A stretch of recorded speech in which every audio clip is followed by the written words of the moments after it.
What is up, everybody, and welcome back to the Mid-Level Media channel, your hub for everything physical media and entertainment. I am Ken, and apparently this week, guys, it is Werewolf Blu-ray week because we got two new Werewolf films out on Blu-ray. We got The Curse, which is a recent film that just came out this year, and Cursed from 2005. We just got this recent Shout Factory Scream Factory release.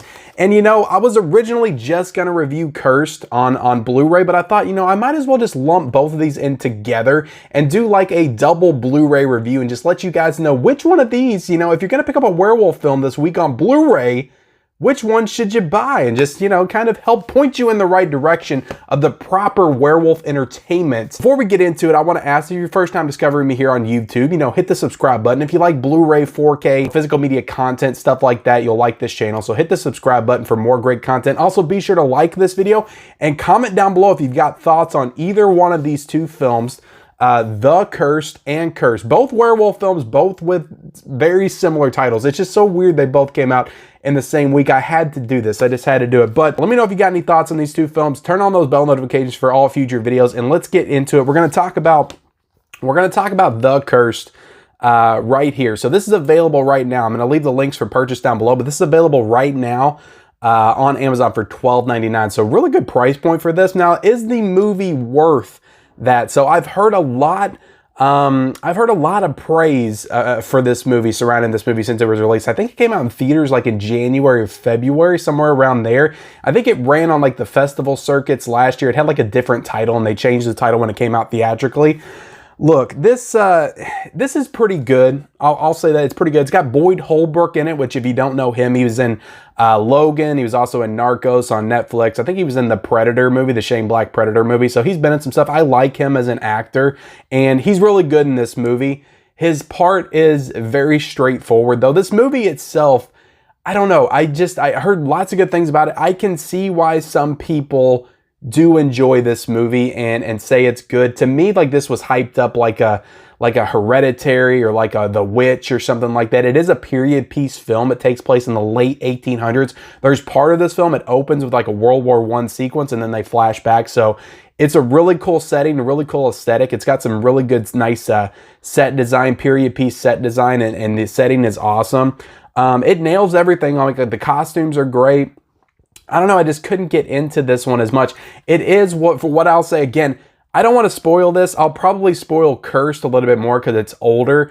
I don't want to get into too much of the plot of this one because this is a very different type of werewolf movie, almost to the point where I struggle to even really call it a traditional werewolf film, but I think it's definitely in the spirit of that. But just the way that they go about it, the way that the transformations take place, the way that it all comes about is very different than you're used to in your traditional werewolf film. So I will praise it for that, for doing something different with the genre. But for me, it was kind of dull. Like, the movie's almost 2 hours. It really meanders a lot. There's just a lot of really slow hallway sequences with like tension that you're supposed to feel, I'm assuming, but you really don't.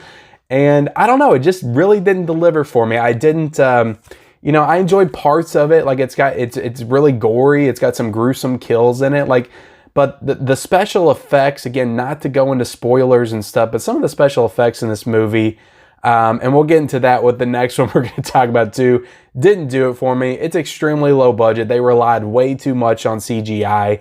And, you know, for a 2022 film, like, I could almost excuse it for this.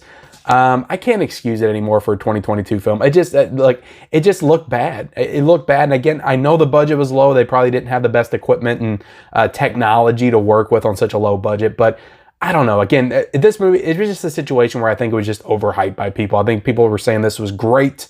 One of the best horror movies they've seen in years. And I watched it and I was like, it was okay. It was okay. It honestly felt like, you know, something that should go straight to Blu-ray or DVD, not something that should have went to theaters. So this was put out by Decal Releasing. I'm not sure if this was a Neon film or not, because they usually put out the Neon films. I almost want to say that this was Universal that did Curse. So maybe they put it out through Decal Releasing. But the transfer, really saw it. Again, this movie's got a really good like period piece aesthetic and setting. Everything looked really good. You know, everything about this movie, it looks good. Like, the CGI, again, I'll say is a little wonky. But the movie, as far as just aesthetically, looks pretty good. It's a 2K scan on a Blu-ray. Again, DTS HD Master Audio 5.1 for the sound. So look, it looks good as far as a Blu-ray. It's pretty standard, looks good. So as for the movie itself, The Cursed, I'll give it a 2.5 out of 5. Again, it's watchable, it's good, but again, way overhyped. So I'll give it a 2.5 out of 5 for the actual movie. For the actual, disc itself, it has one special feature in it that's like 4 minutes long, so I can't really say it has some great special features or anything. No audio commentaries or anything like that. So The Cursed, as far as the overall package, I'll give it a 3 out of a 5. All right, so let's get into Cursed from Scream Factory. So this is what I would say is the main event of this review. This is a new Scream Factory release, so everybody usually gets very excited for these. This is one that I will admit right now, leading up to this, when it was announced, everything, I was like, I'm not getting this one. Look, I remember watching this movie back in 2005, being extremely disappointed. It was Wes Craven. Kevin Williamson wrote this movie, same guy, the same team that did Scream, and I was like, this is just such an uneventful film. So not scary. It was rated PG-13. I was just like, this is not good. This is just not a good movie. I wasn't really super into werewolf films at the time, and I remember thinking that this was like one of the worst like horror movies I had seen. Like I've said it before, but like 2000s horror to me, that's where like horror goes to die. I'm just not a big fan of movies, horror movies that came out in the 2000s. But this one came out in 2005. Again, like I said, I did not like this one when it came out. So going into it, I was going to give it a fresh shot. If my opinion changed any in recent years, I did watch the unrated cut. There are 2 cuts in this version. There is the theatrical cut. There is the unrated cut. So I did watch the unrated cut, and I will say I did enjoy this significantly more than I remember. Again, it's not what I would say is a great horror movie. But it does just have that like late 90s, early 2000s, like just movie filmmaking vibe to it, with like familiar characters and personalities. Like you have Joshua Jackson in this movie, you got Shannon Elizabeth in this film.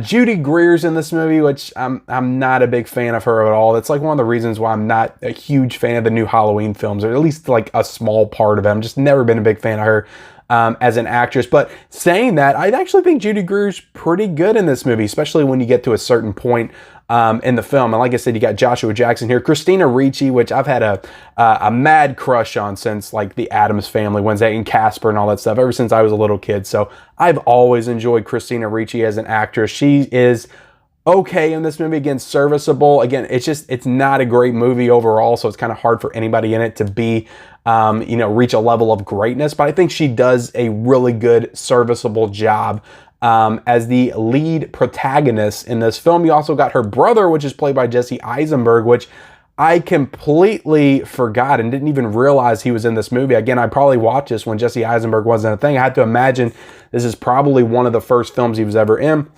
And, say what you want about Jesse Eisenberg. I know he's got people that don't like him from like Batman v Superman. His portrayal of Lex Luthor is like absolutely horrible, but he's done some good stuff in his career. I do like Adventureland. I like him in Zombieland. He has that real like quippy, like neurotic, like teenage personality.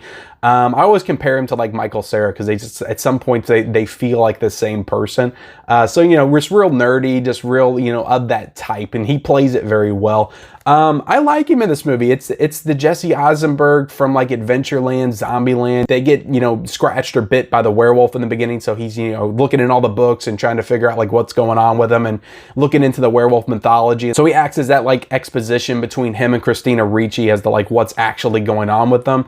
And, he's a fun character. And so getting into the plot of this movie, I like a lot about it. Again, like I said, it hit me way better this time than it did the time before. I like the fact that she's working for a late night talk show, Craig Kilborn, which I guess like he was a popular talk show host back in the day. I hadn't really watched the late night shows since probably the 90s when it was like Jay Leno and Conan and David Letterman and stuff. So I guess he was, a popular talk show host. So that was kind of a cool aspect. She worked for a TV network and stuff, and you had some fun situations in like the office with her and her bosses and coworkers and everything. It really doesn't have a lot of werewolf stuff in it. For being a werewolf movie, you don't really get a lot of it until you get to the last half hour. And the rest of it's just kind of like build up and situations and like Christina Ricci like smelling stuff in the office and somebody's like bleeding out of their nose. Just like a build up to them transforming and becoming werewolves. And spoiler alert, they never do. Christina Ricci and Jesse Eisenberg never actually go through the transformation process. It does act like a whodunit, like it is kind of like Scream in that aspect. So you have that Wes Craven style in there, Kevin Williamson writing, obviously. So it does act a little bit like a whodunit, except for instead of Ghostface, you have the werewolf who you're trying to figure out who is actually the werewolf the whole movie. So it's a fun aspect to the film. And again, like I said, I enjoyed the movie. I enjoyed the movie quite a bit. I definitely enjoyed it a lot more than I did before. But like I said, definitely watch the unrated cut if you get this, because there's significantly more blood in that. And again, it's like 2 minutes longer, but the sequences are a little bit more drawn out, a little bit more brutal than they are in the theatrical version, which the one scene that I'll say is extremely goofy is when she bites, and that's like a big scene that they took out of the theatrical cut, is when she bites Joshua Jackson in the neck in like the dream, and his head like splits over to the side and the blood just like splurts out everywhere, and it's such a CGI mess, and it looks absolutely horrible. So getting into the CGI, that is the one big negative of this film. The werewolves look horrible. It was just in that period of time where everybody thought they had to use CGI to make their films better, and just the technology back then in that time period wasn't necessarily up to par. So there's a lot of films during that time period that definitely suffered for that. You know, I can think of I Am Legend, which is a great movie with Will Smith. It's a great sci-fi post-apocalyptic film, and it really suffers from the creatures in that movie just looking extremely fake and just overly CGI'd. So you have that same problem here, and you know, the werewolves, they look awful. Like it looks so cartoonish and so out of place from everything else that's going on. There's a transformation sequence in this movie that is honestly embarrassing. It is honestly embarrassing. First off, you have such great transformation sequences in The Howling and American Werewolf in London, and those are like the gold standard. And considering the fact that those were made 25 years before this, the fact that you have a transformation sequence in this that just overly relies on CGI, and it's like, come on guys, do you not see what came before? Could you not put some of your money into some practical stuff? You know that looks better. It clearly looks better. Like, what are you guys thinking? Like, why would you use this technology? But that's just the place we were in back then. Everybody was trying out this new, CGI technology. It takes away from their movies so much. But, so yeah, the werewolves they look terrible. They look terrible. So, like, if you cannot get on board based on that, like, I understand. I tried to excuse that a little bit because I just understand that time period. And that's just kind of how it was in the 2000s. So as a movie, look, if I'm basing it off of what I would give it like back in 2005 when I first watched it, I probably would have given it like a 1.5 out of 5. I just really didn't like the movie a lot. But watching it again, look, I'll give it a solid 3 out of 5. It's a fun movie. A fun like 2000s, like, werewolf, almost like a slasher in parts as well. Wes Craven film. So it's not terrible. Again, that's probably the biggest compliment I can give it. I thought it was going to be complete crap, and it wasn't terrible. I actually enjoyed it. So Cursed is pretty good. So getting into the actual Blu-ray transfer, Scream Factory did a hell of a job cleaning up this movie. It is a 4K scan on a 2K Blu-ray disc. So, it looks absolutely phenomenal. It takes away from it when you see the werewolves in CGI, but it is so clear that it's obviously like it just looks even worse. But like some of the sequences, like it's a really cool like LA setting, so you got a lot of lights and you got a lot of fun background. Joshua Jackson's character is like a prop makeup artist, or he like works in Hollywood. So there's a lot of like statues of like stars and stuff around. So it just has a really cool setting to it. A lot of cool colors in this movie, a lot of cool sequences. The facial detail looks absolutely great. If it wasn't for the werewolves themselves, the werewolves just look horrible either way.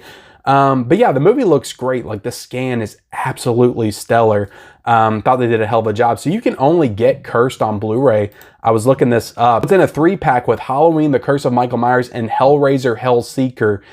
So that's a weird 3-pack, but all these movies are together in a Miramax triple feature Blu-ray set. And that's the only place I saw Cursed available to get on Blu-ray. So this is definitely probably the best way that you can watch this on Blu-ray. And like I said, Scream Factory did a hell of a job with this transfer. I thought it looked absolutely immaculate, just so clean and so detailed, almost to the point where in some sequences like it looked 4K. Like it honestly looked 4K. It was so clean and so nice. Getting into the you know, special features, there's a couple of really good new special features in this one. You do have Behind the Fangs, the making of Curse, the Cursed effects, creature editing 101, becoming a werewolf. These are all like older special features that I imagine were in the DVD releases, but you get a couple of new ones with the editor of the film. He talks about like the studio interference, like really hindering this process. And it's like, he's like, all the pieces were in place. Like we have Wes Craven, Kevin Williamson, you know, Rick Baker does the makeup. I forgot to mention that, but Rick Baker does like the makeup effects in this.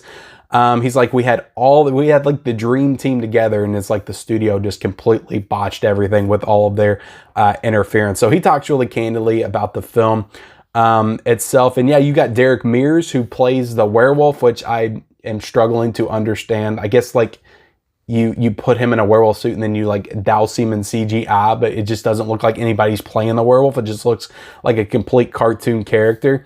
So yeah, Derek Mears gives like a 12-13 minute interview, which if you don't know who he is, he played the Jason in the you know, Friday the 13th reboot. And he's been in tons of movies. He's like a stunt actor. So two really good interviews. I enjoyed them both. They both run probably about 30 minutes together. So that's 30 minutes of new interviews and footage, and, you know, special features in the movie. In that, like I said, you get all the older special features from past releases, you know, DVD releases, I imagine. I don't think that all those were in the 3-pack, but I could be wrong because they're pretty long. There's probably about an hour worth of special features with all those. So overall, guys, look, you know, the transfer was great. It's got some good special features. The movie honestly delivered far more than I thought that it would. I just enjoyed it a lot more than I thought I would. And you know, at the end of the day, look, I'm glad I overcame my disdain for this movie in the past and went ahead and bought it. I thought it was worth it. It's only $24.49, so that's a pretty good price for a new Scream Factory Blu-ray.